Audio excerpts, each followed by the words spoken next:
Bom dia.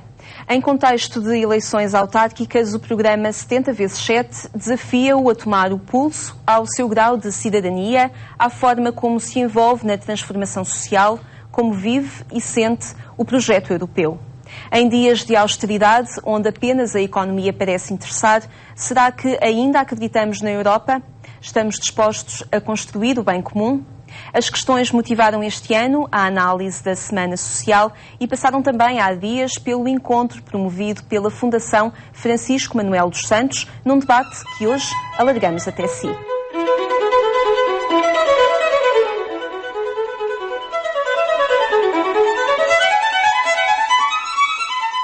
Posso ler um texto, é um texto ficcional, que tem a ver com o que me parece que é a situação da Europa. Eu originalmente escrevi com o nome de uma personagem, mas vou talvez substituir o nome da personagem por Europa. Chama-se A Queda.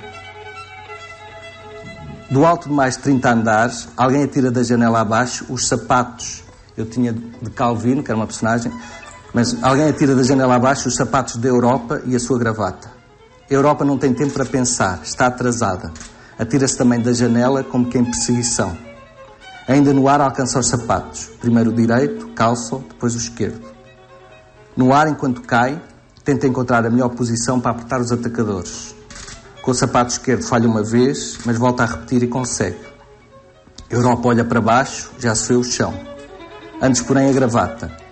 A Europa está de cabeça para baixo e com um puxão brusco a sua mão direita apanha a gravata no ar e depois, com os seus dedos apressados, mas certeiros, dá as voltas necessárias para o nó. A gravata está posta. Os sapatos, olha de novo para eles, os atacadores bem apertados, dá o último jeito no nó da gravata, bem a tempo, é o momento, chega ao chão, impecável. É uma visão, se calhar, um pouco otimista da Europa. Mas pelo menos chega bem vestida. A Queda. O texto de Gonçalo M. Tavares era sugerido pelo próprio como um exemplo da cegueira ou do alheamento que marca o momento europeu.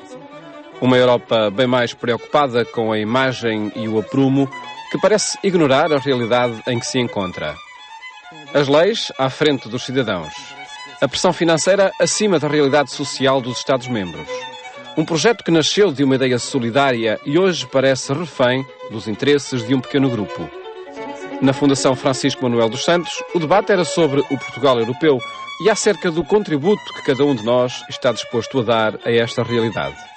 Durante 2 dias, o Liceu Pedro Nunes foi fórum de partilha e troca de inquietações em torno da realidade dos europeus. Uma Europa que muitos consideram distante dos cidadãos.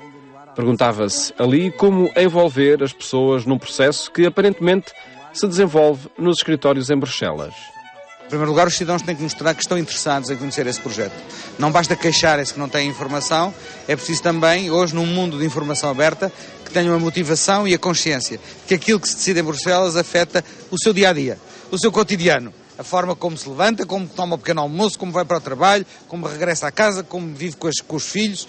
Tudo isso hoje é feito num espaço muito mais alargado, para além do espaço nacional, e, portanto, a mobilização dos cidadãos é muito importante, a começar, por exemplo, pela expressão do voto nas eleições para o Parlamento Europeu no ano que vem. Acontece que o interesse dos cidadãos não se decreta, é algo que se estimula, e o atual momento europeu parece muito pouco estimulante.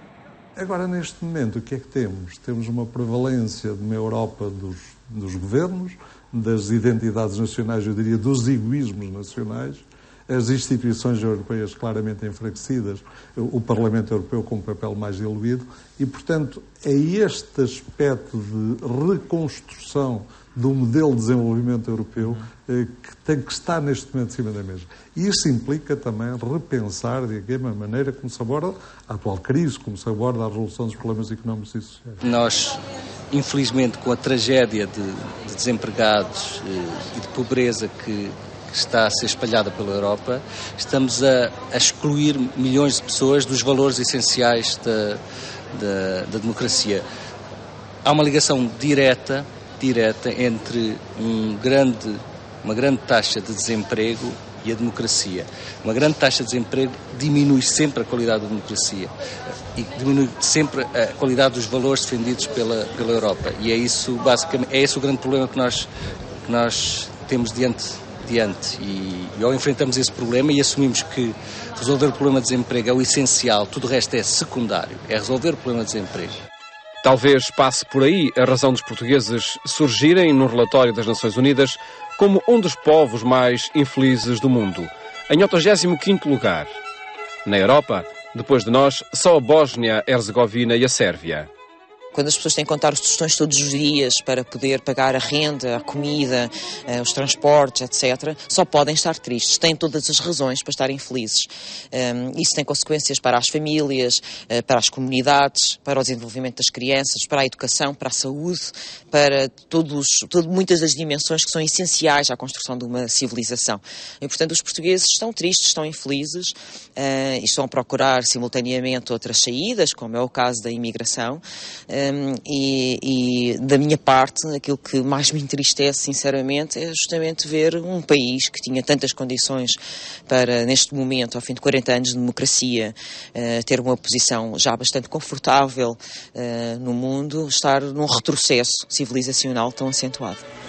O perigo de um retrocesso civilizacional que alguns identificam nesta Europa não resulta simplesmente do predomínio da dimensão financeira sobre as realidades sociais, ou da insensibilidade de alguns Estados-membros, preocupados em impor austeridade a outros parceiros comunitários.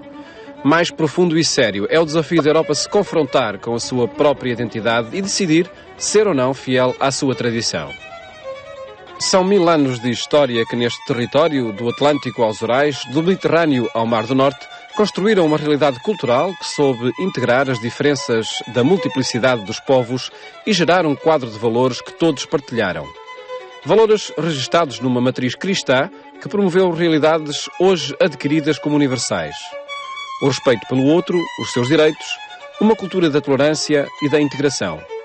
Historicamente, a Europa é uma realidade que se está sempre a fazer, como referia neste colóquio Dom Manuel Clemente. Não se trata de saber que europeus somos, mas que europeus vamos sendo. Europeus que não se podem resvalar para realidades fechadas ou combates de protagonismo.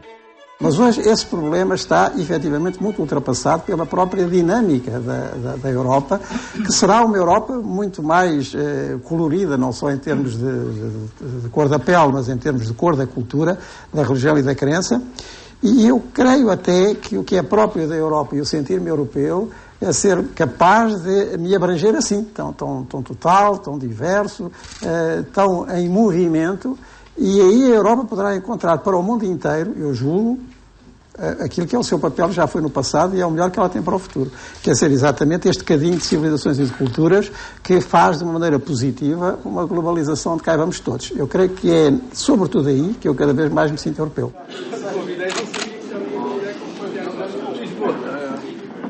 A fidelidade da Europa ao seu passado parece ser a melhor garantia para o seu futuro.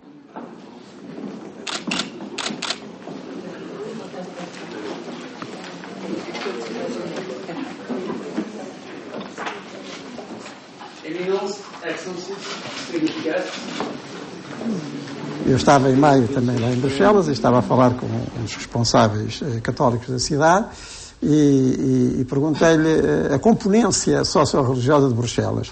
E quando ele chegou aos nossos amigos muçulmanos, ele falou entre 20% a 25%. E com esta diferença de que as mesquitas estão cheias e de população jovem. Portanto, a capital europeia, muito provavelmente, em meados deste século, será uma cidade de maioria muçulmana. Portanto, estamos a falar de que a Europa é muito além do problema, ou da dúvida, ou da distinção, católicos, protestantes, porque depois aqui ainda teríamos que fazer muitas subdivisões. Que lugar para Deus nesta arquitetura laica, onde a descristianização parece ceder lugar a uma ética de conveniência e que se adapta a qualquer necessidade? Neste debate, no Liceu Pedro Nunes, levantava-se a questão: a Europa precisa de Deus?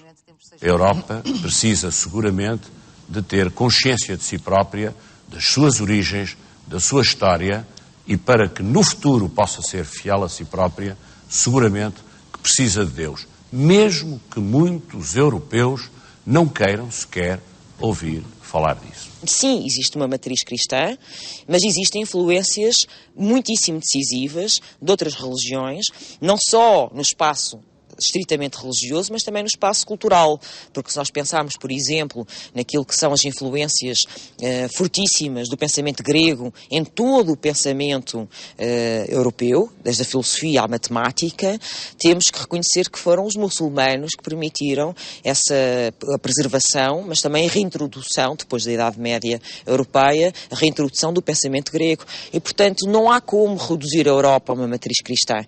Isso é um mito mais do que uma realidade, e infelizmente um mito que foi demasiadas vezes um pesadelo. Uma das grandes conquistas da Europa está precisamente no facto de permitir que as pessoas sigam os seus fins de vida livremente, acreditando em Deus ou não acreditando. Isso é uma questão de decisão pessoal e, portanto, não é nesse sentido que eu estou a dizer. Ou seja, a Europa, felizmente, não pune ninguém por crimes de apostasia, de renúncia à fé. Isso, infelizmente, acontece noutros países. E na Europa isso não acontece. E, portanto, eu acho que a Europa precisa de Deus, no sentido de crentes, precisa de não crentes, precisa de ateus, precisa de conservadores, precisa de progressistas, precisa de toda esta salada de gente que faz da Europa um espaço pluralista, e gostaria que a Europa continuasse a ser esse espaço pluralista. Our European future must not just be built for our citizens, but also by our citizens.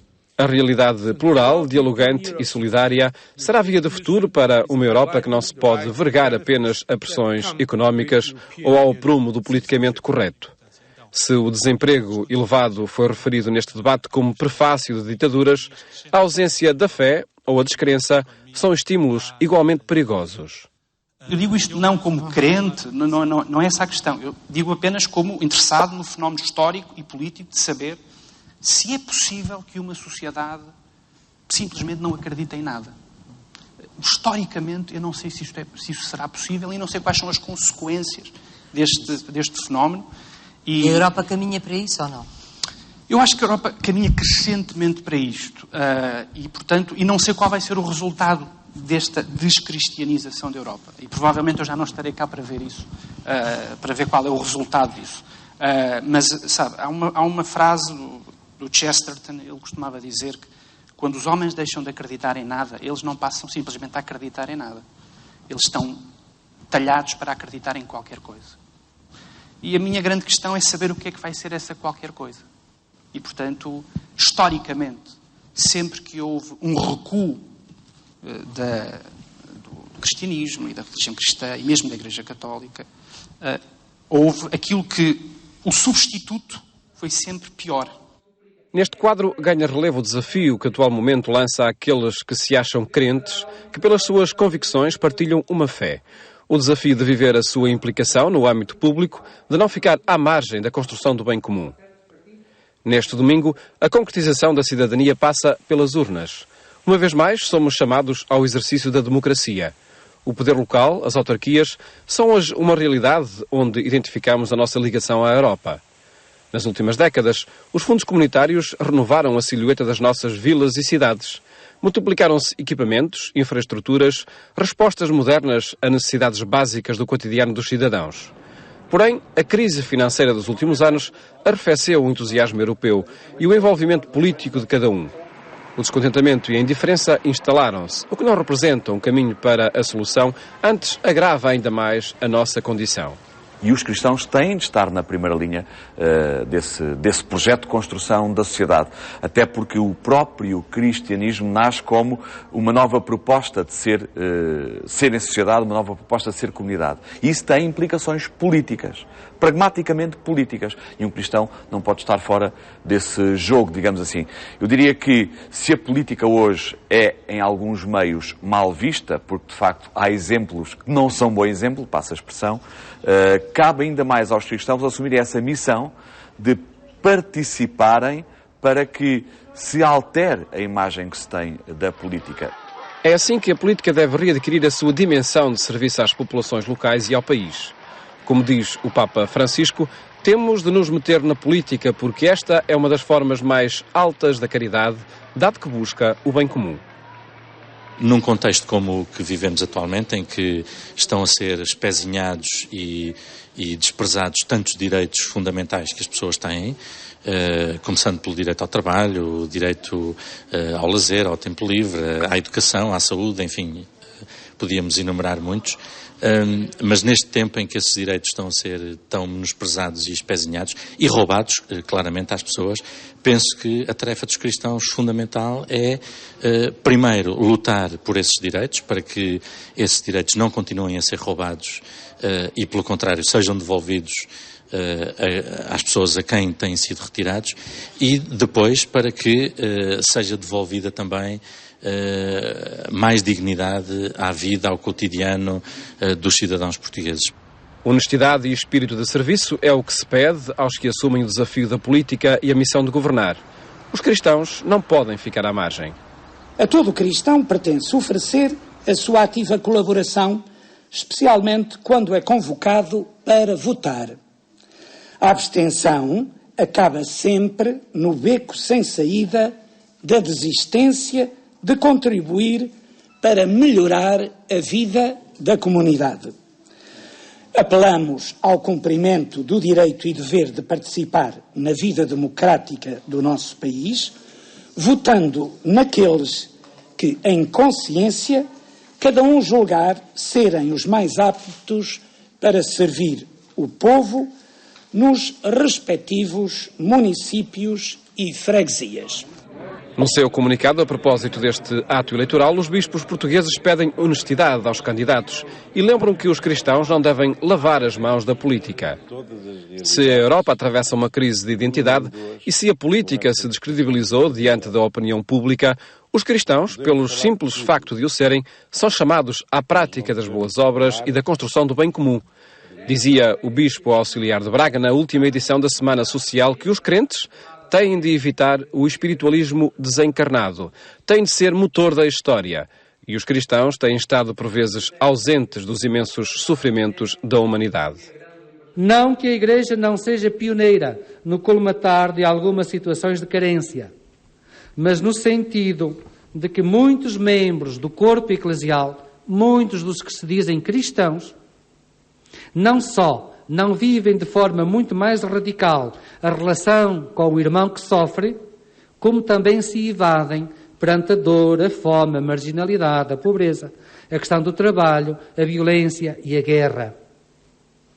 E esta fuga à realidade acaba por gerar aquilo que hoje começa a falar-se de uma crise de identidade eclesial. Gera desunião entre nós, que não estamos unidos. Ao contrário do que dizia o relato do livro dos Atos dos Apóstolos sobre a comunidade cristã de Jerusalém, que se distinguia pela união, nós não estamos unidos. Nota-se cansaço entre nós, nota-se alguma desorientação, enfim, nota-se que não estamos na nossa melhor época.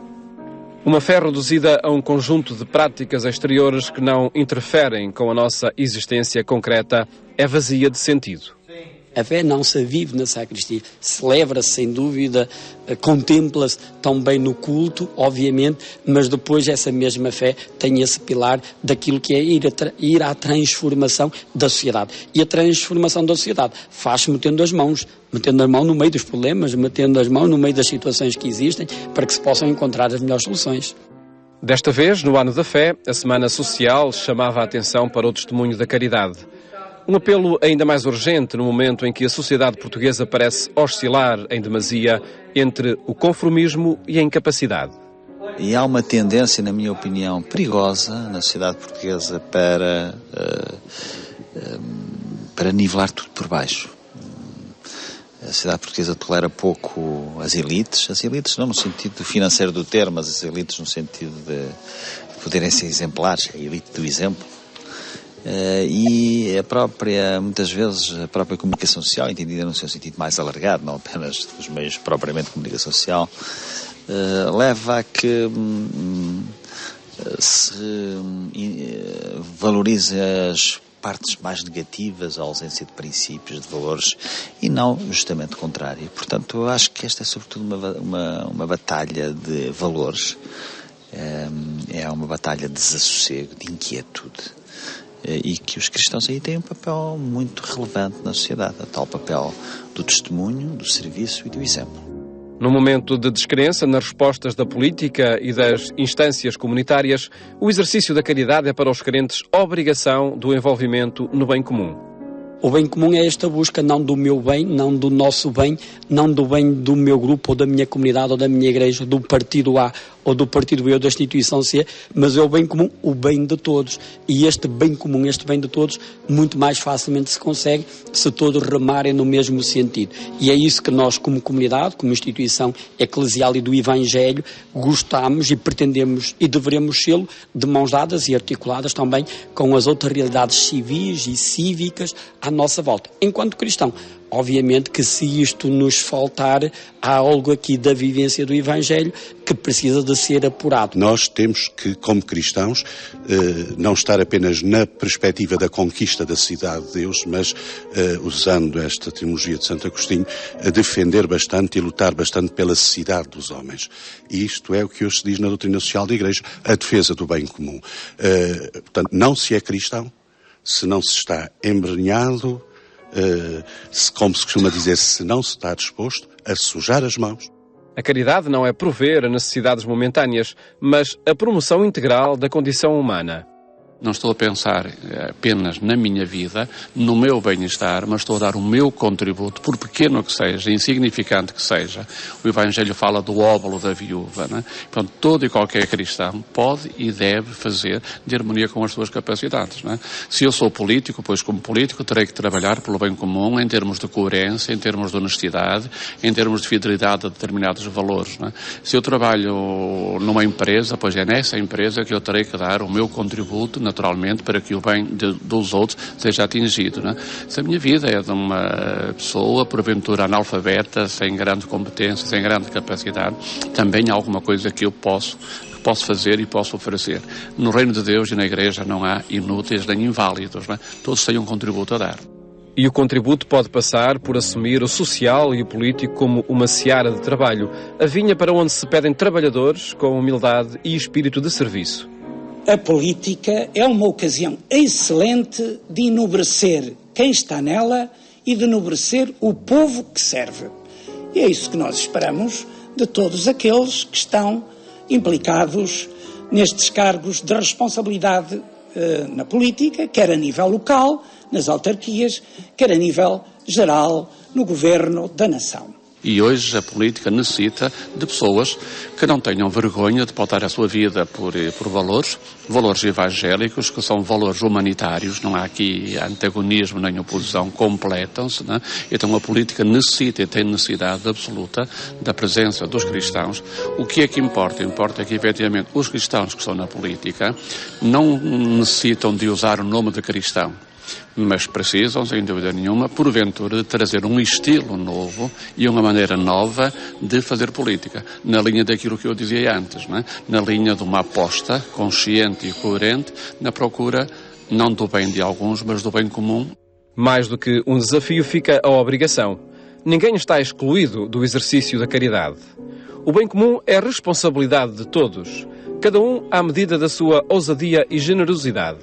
Seja na responsabilidade da missão política, seja no simples gesto de colocar um voto na urna. Política e cidadania em análise neste programa 70x7, que regressa de hoje a 8 dias, com propostas de comunicação no ambiente digital. O tema estará em análise nas Jornadas da Comunicação Social, dias 3 e 4 de outubro, em Fátima. Votos de um bom domingo, até de hoje a 8 dias, se Deus quiser.